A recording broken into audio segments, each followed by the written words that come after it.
17ই জুলাই শুক্রবার পবিত্র কর্কট সংক্রান্তি বা আষাঢ় সংক্রান্তির দিন, আষাঢ় মাসের সর্বশেষ দিন, বড়ই শুভ এবং পবিত্রতম একটি দিন। বিশেষ করে যে কোনো সংক্রান্তি তিথি অত্যন্ত শুভ এবং এই সংক্রান্তিতে ধর্ম কাজ আদি করা এগুলো বিশেষ সৌভাগ্য এবং পুণ্যময়।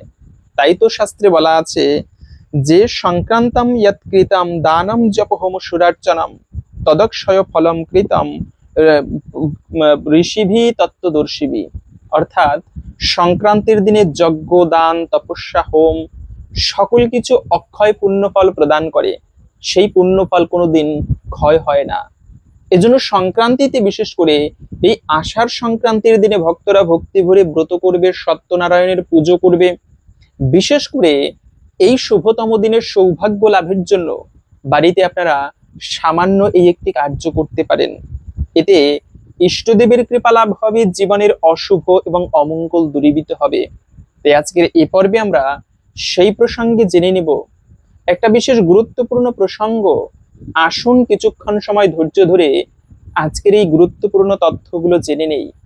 আশা করছি আজকের এই তথ্যগুলো আপনাকে একটুকু হলেও সমৃদ্ধ করবে। ভালো লেগে থাকলে একটি লাইক করে কমেন্টে জয় শ্রী সূর্যদেবের জয় একবার হলেও লিখে যাবার অনুরোধ জানাচ্ছি। এজন্য আমাদের প্রত্যেকটা সনাতন ধর্মাবলম্বীর প্রভাতকালে ঘুম থেকে উঠেই এই সূর্যনারায়ণ ভগবানকে প্রণাম করতে হয়। ওম জবাকুসুম সংকাশম কাশ্যপিয়ম মহাদুত্তিম ধান্তারিম সর্ব পাপগ্ন প্রণতহস্মি দিবাকর। এই মন্ত্রের দিবাকর ভগবানকে, সূর্যনারায়ণ ভগবানকে পূর্ব দিগন্তে তাকিয়ে প্রণাম করতে হয়। কি শৈব, শাক্ত, গানপত্য, বৈষ্ণব সে যে উপাসনাই করুক না কেন, প্রত্যেকের এই সূর্যনারায়ণ দেবতাকে প্রণাম করা উচিত, যার কৃপায় এই জগতের প্রাণ স্বরূপ বলা হয়েছে সূর্যদেবকে। এজন্য বিশেষ করে সূর্যের দুটি রেখা, দুটি পথ সূর্যদেব, সেই কর্কট ক্রান্তি এবং মকর ক্রান্তিতে সূর্যদেব এই দুটি রেখায় দুটি পথে চলাচল করে। সূর্যের দুটি গতিপথ, এই যে জগন্নাথ দেবের রথযাত্রার সাথে সূর্যের গতিপথের একটা সংযোগ রয়েছে। কিন্তু বিশেষ করে এই আষাঢ় মাসের যে সংক্রান্তি, এই সংক্রান্তি একটু বিশেষ মাহাত্ম্যপূর্ণ। কেননা এই সংক্রান্তিকে আবার কর্কট সংক্রান্তি বলা হয়। কর্কট ক্রান্তি রেখায় এই সূর্যদেব তিনি তার দিক পরিবর্তন করে এবং তিনি মীন রাশি থেকে সেই কর্কট রাশিতে অবস্থান করে। এই সংক্রান্তি থেকে সূর্যদেব এই দিন থেকে দক্ষিণ দিকে যাত্রা শুরু করে। এই জন্য দক্ষিণায়নের শুরু হয় এই কর্কট সংক্রান্তি তথা আষাঢ় সংক্রান্তি থেকে। এজন্য এই সংক্রান্তি একটু আলাদা, বিশেষ গুরুত্বপূর্ণ। বিশেষ করে আমরা তো জানি এই পৃথিবী লোকের 1 বছর সমান স্বর্গের একটা দিন এবং রাত্রি হয়। এর জন্য এই যে উত্তরায়ণ 6 মাস থাকে, 6 মাস থাকে দক্ষিণায়ন। তো সেই উত্তরায়ণের সময়ে দেবতাদের দিন হয় এবং দক্ষিণায়নে দেবতাদের রাত্রি শুরু হয়। তো এই যে দেবতাদের যে রাত্রি শুরু হবে, এই রাত্রি শুরু হয় মূলত সেই দক্ষিণায়ন থেকে। মূলত এই আগামীকাল সেই আষাঢ় সংক্রান্তি তথা কর্কট সংক্রান্তি থেকে সেই মানে দেবতাদের রাত্রি শুরু হয় এবং সূর্যদেব তিনি দক্ষিণ দিকে যাত্রা করে। এজন্য এই সংক্রান্তির দিনে বিশেষ করে আপনারা সূর্যদেবের উপাসনা করা অত্যন্ত শুভ এবং বিশেষ মঙ্গলময়। বিশেষ করে আমাদের সনাতন ধর্মে 5 ধরনের উপাসকের কথা শাস্ত্রে পাওয়া যায়। তার মধ্যে শৈব, শাক্ত, গানপত্য, বৈষ্ণব এবং সৌর। তো আমরা তো সবাই জানি বৈষ্ণব কাদের বলা হয়, যারা পরম প্রভু ভগবান শ্রী বিষ্ণুর আরাধনা করে। শৈব বলা হয় যারা শিবের উপাসনা করে। শাক্ত হচ্ছে যারা শক্তি দেবীর উপাসনা করে, দুর্গা, কালী দেবীর সাধনা করে। এবং গানপত্য যারা প্রভু শ্রী গণেশের সাধনা করে। কিন্তু আর এক ধরনের উপাসক আছে যাদেরকে বলা হয় সৌর। এখন সৌর কাদেরকে বলা হয়? যারা সূর্যদেবের উপাসনা করে। জগতে সূর্য উপাসক তারাও বিশেষ মাহাত্ম্যপূর্ণ এবং এই সূর্য উপাসনার ফলে জীবনে তেজ সমৃদ্ধি লাভ হয়ে থাকে। অন্তিমে দিব্যলোক প্রাপ্ত হতে পারে সূর্যদেবের ভক্তগণ। শুধু তাই নয়, আপনি যার উপাসনাই করেন না কেন, প্রত্যেকটা ব্যক্তির সকালবেলা ঘুম থেকে উঠেই সর্বপ্রথমে যাকে প্রণাম করা উচিত তিনি হচ্ছে এই সূর্যনারায়ণ ভগবান। এবং সূর্যদেবের উপাসনা প্রসঙ্গে সুন্দর একটি কাহিনী পাওয়া যায়, তার উপাসনা করলে, ভজন পূজন করলে কি লাভ হয়। মূলত সেটা ছিল দাপর যুগের কথা। ভগবান শ্রীকৃষ্ণ তখন দ্বারকার রাজা। সেই দ্বারকায় সত্রাজিৎ নামে এক সূর্য ভক্ত ছিল। এই সত্রাজিৎ বনে গিয়ে কঠোরভাবে সূর্যদেবের তপস্যা করেছেন। তার ছোট ভাই ছিল প্রসেনজিৎ। এবং এই সত্রাজিৎ তিনি খুব কঠোরভাবে সাধনা তপস্যা যে করেছেন, করে করে সূর্যদেবকে সন্তুষ্ট করে সূর্যদেবের থেকে একটা বর পেলেন। বরটা হচ্ছে এমন যে প্রতিদিন সূর্যদেব তাকে একটি মণি দিয়েছে। এই মণিটার মানে মাহাত্ম্য হচ্ছে, সেই মহামূল্যবান একটি মণি, সামন্তক মণি সেই মণির নাম। তার মাহাত্ম্য হচ্ছে প্রতিদিন সেই মণি থেকে 8 ভার করে স্বর্ণ বের হবে, মানে উৎপাদিত হবে অটোমেটিক ভাবে সেই মণি থেকে। মানে এটা অনেক অনেক স্বর্ণ সে প্রতিদিন উৎপাদিত হবে। এভাবে করে সেই মণি পেল সত্রাজিৎ। এবং দেখতে দেখতে অল্প দিনের মধ্যে সে বেশ ধন সম্পদের মালিক হলো। এখন রাজ্যে হঠাৎ করে যদি কেউ বড়লোক হয়, স্বাভাবিকভাবে রাজার উচিত তদারকি করা, কেন সে এতটা বড়লোক হলো, এই অর্থ কি আসলে বৈধ পথে আসে নাকি অবৈধ পথে আসে। তো ভগবান শ্রীকৃষ্ণ যখন শুনতে পেরেছে সত্রাজিৎ হঠাৎ করে বড়লোক হয়েছে, ধনী হয়েছে, প্রাচুর্যের মালিক হলো, ভগবান শ্রীকৃষ্ণ দ্বারকায় রাজসভায় তাকে ডাকলো। ডেকে সত্রাজিৎকে বলল, সত্রাজিৎ, শুনেছি অনেক ধনী হয়েছো, একবার তো আমাদের নিমন্ত্রণ করে সেবা দিলে না। সত্রাজিৎ জ্ঞানী, বুঝতে পেরেছে, বলে, প্রভু আমি বুঝতে পেরেছি, তোমার বিষয়টা আমি বুঝতে পেরেছি। আসলে আমি অবৈধ পথে নয়, বৈধ পথেই সম্পদ উপার্জন করছি। সূর্যদেবের সাধনা করে এই যে আমার কণ্ঠে একটা মণি দেখতে পাচ্ছ, এই মণিটা আমি সূর্যদেবের সাধনা করে প্রাপ্ত হয়েছি। এবং এই মণির মাহাত্ম্য হচ্ছে প্রতিদিন এই মণি থেকে 8 ভার করে স্বর্ণ বের হবে। তো ঠিক আছে, এই কথা ভগবান শ্রীকৃষ্ণ শুনে সত্রাজিৎকে একটা কথা বলল, তুমি তো অনেক ধনী হয়েছো, একটা কাজ করো, এই মণিটা তুমি রাজ্যের কোষাগারে দান করো, তাহলে রাজ্যের অল্প দিনের মধ্যে রাজ্যের অনেক উন্নতি হবে, সেবা আদি হবে, এটা রাজ্যেরই মঙ্গল হবে, তুমি রাজ্যের সেবায় দান করো। কিন্তু সত্রাজিৎ বলতে লাগলো, প্রভু এটা আমি পারবো না, কষ্ট করেছি আমি, তপস্যা করেছি আমি, সূর্যদেবের থেকে আশীর্বাদ প্রাপ্ত করেছি আমি, আমার কষ্টের ফল আমি অন্যদের দিতে পারবো না। ভগবান শ্রীকৃষ্ণ কি করবে, যেহেতু দিতে চাচ্ছে না তার কষ্টের ফল, তপস্যার ফল, কি করবে ভগবান। তবে সত্রাজিৎকে বলে দিল, সত্রাজিৎ দিনকাল কিন্তু ভালো নয়, মণিটাকে সামনে রেখো। এই সত্রাজিতের মনে একটুকু মানে ভয় ঢুকেছে। ভগবান মানে কৃষ্ণ এমন একটা কথা বলেছে, জানি না মণিটার আবার কি হয়।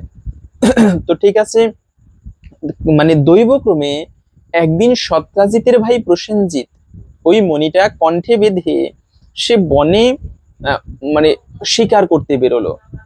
তো শিকার করতে গিয়ে একটা সিংহ এই প্রসেনজিৎকে হত্যা করে ফেলেছে, খেয়ে ফেলেছে। এভাবে করে ওদিক থেকে প্রসেনজিৎ আসছে না, মণিটাও আর নেই, রাজ্যে রটনা হয়ে গেল সেই প্রসেনজিৎ বনে গিয়ে হারিয়ে গিয়েছে, নিখোঁজ, সে ব্যক্তি নিখোঁজ হয়েছে। এদিক থেকে প্রসেনজিতের মানে সত্রাজিতের মনে মনে একটা খুঁত, যে কৃষ্ণ একদিন এই কথা বলেছিল, নিশ্চয়ই কোনো মাধ্যমে আমার ভাইকে হত্যা করে কেউ এই মণিটা নিয়ে গিয়েছে। তো এভাবে করে করে একদিন সত্রাজিৎ তার স্ত্রীকে বলল, দেখো আমার মনে হচ্ছে ভগবান শ্রীকৃষ্ণ তিনি এই মণিটা আমার ভাইকে হত্যা করে নিয়েছে। বলে, কেন তোমার এমন মনে হচ্ছে। না, কৃষ্ণ একদিন বলেছিল মণিটাকে সামলে রেখো, মনে হচ্ছে সেই আমার ভাইকে হত্যা করেছে। তুমি কিন্তু এই কথা কাউকে বলো না। এখন নারী জাতি গোপন কিছু রাখতে পারে না। সে একদিন 2 দিন করতে করতে কাপড় ধুতে গিয়ে সেখানে একটা মহিলাকে এই কথা বলল, জানো কৃষ্ণ হয়তোবা এই মণিটা প্রসেনজিৎকে হত্যা করে নিয়েছে, এবারে তুমি কিন্তু কাউকে বলো না। 1 কান 2 কান করতে করতে ভগবান শ্রীকৃষ্ণের স্ত্রী রূপকিনীর কানে গেল এই কথা। রূপকিনী ভগবানকে বলল। ভগবান শ্রীকৃষ্ণ বলতে লাগলো, যেটা আশঙ্কা করেছিলাম তাই হলো, এই কলঙ্কের দাগ আমাকে ঘুচাতে হবে। কৃষ্ণ তখন সৈন্যদেরকে নিয়ে সেই সত্রাজ প্রসেনজিতের মানে পায়ের ছাপ অনুসরণ করতে করতে বনের মধ্যে প্রবেশ করলো। সেখানে গিয়ে দেখতে পেল শেষ যেখানে প্রসেনজিতের পায়ের ছাপ শেষ হয়েছে সেখানে একটা সিংহের পায়ের ছাপ। তার মানে সিংহটা হয়তোবা প্রসেনজিৎকে হত্যা করেছে। কিন্তু কিছু দূরে গিয়ে সিংহটা মৃত পড়ে আছে। তাহলে এই সিংহটাকে কেউ মেরে মণিটা নিয়েছে। তো এইভাবে করে সেই পায়ের ছাপ অনুসরণ করতে করতে একটা গুহার মধ্যে গিয়ে দেখতে পেল একটা সুন্দরী যুবতী কন্যা সেই মণিটাকে নিয়ে খেলা করছে। ভগবান শ্রীকৃষ্ণকে দেখেই সে বিকট ভাবে চিৎকার করতে লাগলো। তার বাবা ছিল সেই জাম্বুবান, এ ছিল জাম্বুবান, সেই রামের যুগের জাম্বুবান। জাম্বুবান এসেই কৃষ্ণের সাথে যুদ্ধ শুরু করে দিল। টানা 18 দিন সেই যুদ্ধ চলেছিল। শেষে ভগবান শ্রীকৃষ্ণ এক ঘুষিতে জাম্বুবানকে বধ করবে। মৃতপ্রায় হয়ে পড়লো জাম্বুবান। তখন জাম্বুবান বুঝতে পারলো আমাকে যদি কেউ পরাজিত করতে পারে তিনি একমাত্র ভগবান। কেন, ত্রেতা যুগে এই জাম্বুবান রাবণকে একটা চড় দিয়েছিল, আধা ঘন্টা রাবণ অজ্ঞান হয়েছিল। তো শেষে যুদ্ধ শেষে রামকে বলল, প্রভু আমার যুদ্ধের স্বাদ মেটেনি, কেন রাবণের সাথে যুদ্ধ করে আমি তৃপ্ত পাইনি, তো তোমার সাথে একটু যুদ্ধ করব। ভগবান তখন কথা দিয়েছিল আমি যখন দাপর যুগে যাব আমি তোমার সাথে যুদ্ধ করব। তো তখন জাম্বুবান বুঝতে পারলো ভগবান নিজে এসেছে আমার কাছে। ভগবানের কাছে প্রণাম করলো, বলে প্রভু মণি তো তোমাকে দিতে পারবো না, মণি আমি আমার কন্যাকে দান করেছি, আর দান করা জিনিস ফিরিয়ে নিতে নেই, কিন্তু আমার কন্যাকে তোমাকে দান করে দিলাম, এই কন্যা আজ থেকে তোমার স্ত্রী। তখন সেই ভগবান শ্রীকৃষ্ণ জাম্বুবানের কন্যা জাম্বুবতীকে গ্রহণ করেছিল। এইভাবে করে সেই মণিটা এনে মানে সত্রাজিৎকে ফিরিয়ে দিল। সত্রাজিৎ বলল, প্রভু এই মণিটা এখন তুমি নিয়ে রাজ্যের সেবা করো। বলে না, এটা তো হবে না, এই মণি নিয়ে এত কলঙ্ক হলো সেটা আবার আমি নিব। এভাবে করে সেটা সত্রাজিৎকে ফিরিয়ে দিয়েছিল। তো মূলত এটা ছিল একটি সূর্যদেবের মানে এভাবে এই উপাসনার ফলে সেই সামন্তক মুনি প্রাপ্ত হয়েছিল। তো যাই হোক না কেন, সূর্য উপাসনা এজন্য জগতে অত্যন্ত শুভ এবং বিশেষ মঙ্গলময়।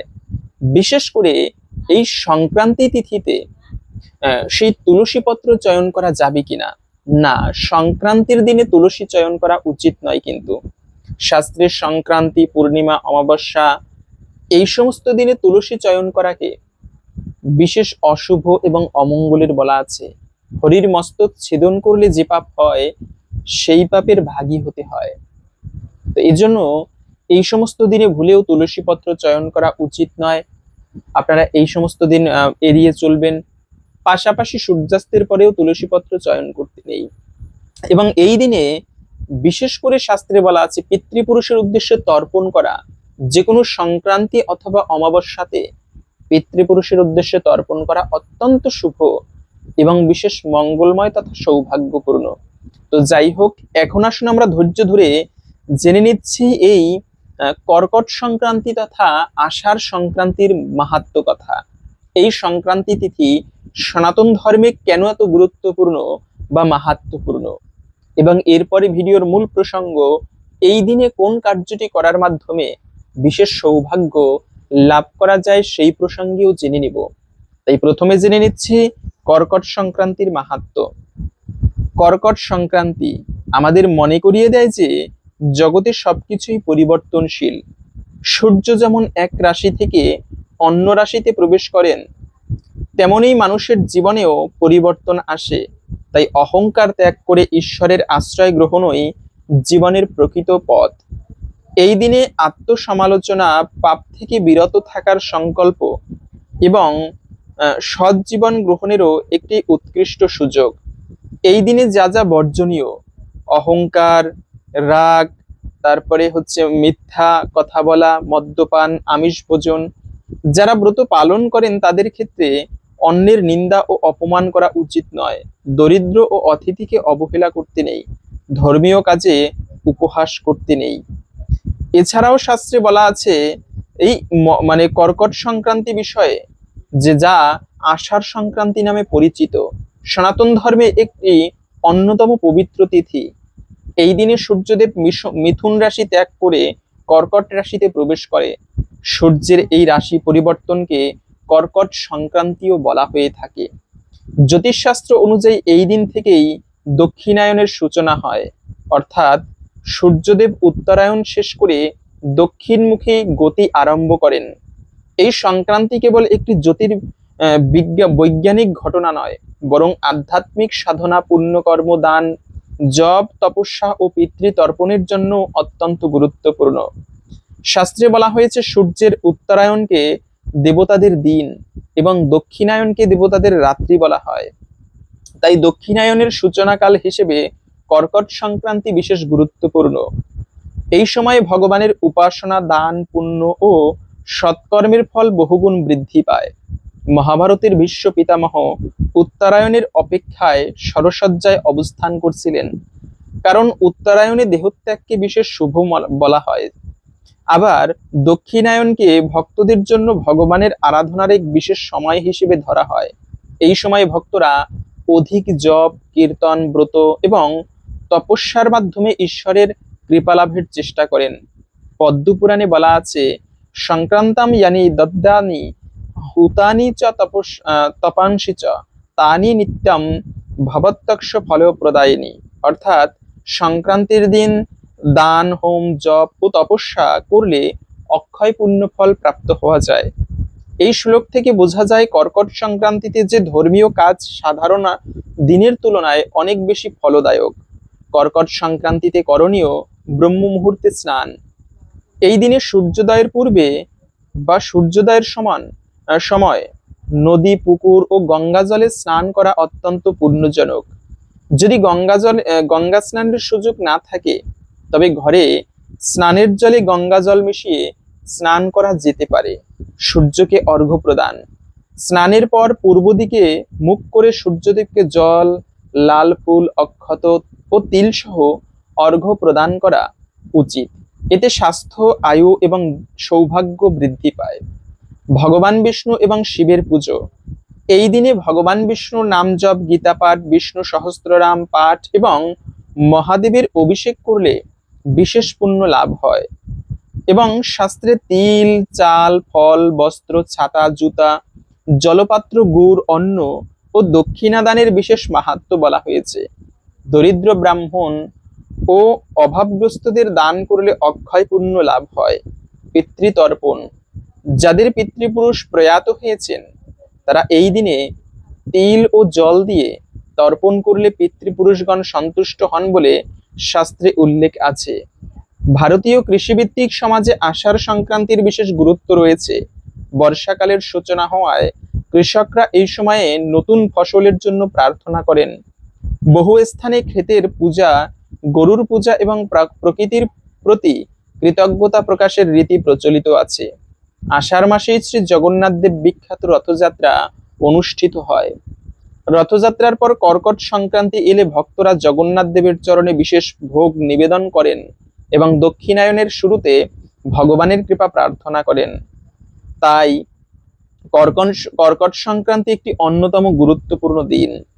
এই দিনে ভক্তি ভরে ঈশ্বরের নাম স্মরণ, দান, জপ, পূজা করলে পাপক্ষয় হয়, পূর্বজন্মের দোষ হ্রাস পায়, পিতৃগণ সন্তুষ্ট হন, সংসারের শান্তি এবং সমৃদ্ধি আসে, স্বাস্থ্য ও দীর্ঘায়ুর আশীর্বাদ লাভ হয়, ভগবানের কৃপা লাভের পথ সুগম হয়।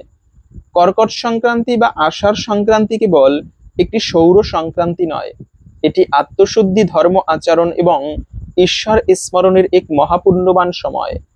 সূর্যের দক্ষিণায়নের সূচনায় মানুষকে স্মরণ করিয়ে দেওয়া হয় যে জীবনের প্রকৃত লক্ষ্য কেবল ভোগ নয়, বরং ভগবানের দিব্য সান্নিধ্য লাভ। তাই এই পবিত্র দিনে স্নান, দান, জপ, পূজা, গীতা পাঠ বা ভাগবত পাঠ, ভগবানের নাম কীর্তন, সৎকর্মে নিজেকে নিয়োজিত করলে জীবনের শুভ ফল লাভ হয় এবং পরমেশ্বরের কৃপা অর্জিত হয়। সনাতন ধর্মের দৃষ্টিতে কর্কট সংক্রান্তি তাই পুণ্য, ভক্তি এবং আত্মোন্নতির এক মহাপবিত্র উৎসব। তো এই হচ্ছে মূলত কর্কট সংক্রান্তির মাহাত্ম্য কথা। আশা করি বুঝতে পেরেছেন এই সংক্রান্তি তিথি কেন সনাতন ধর্মে এতটা গুরুত্বপূর্ণ বা মাহাত্ম্যপূর্ণ। তাই আপনারা এই সংক্রান্তির দিনে কোন কার্যটি করলে সৌভাগ্য লাভ হয়? মূলত এই দিনে তো আমরা অনেক পুণ্যময় কার্যের কথা শুনলাম, কিন্তু বিশেষ করে এই দিন, শুভতম দিনে, আষাঢ় মাসের সর্বশেষ দিনে আপনারা ভগবানের কৃপা লাভ করার জন্য এই একটি কার্য করতে পারেন। তা হচ্ছে,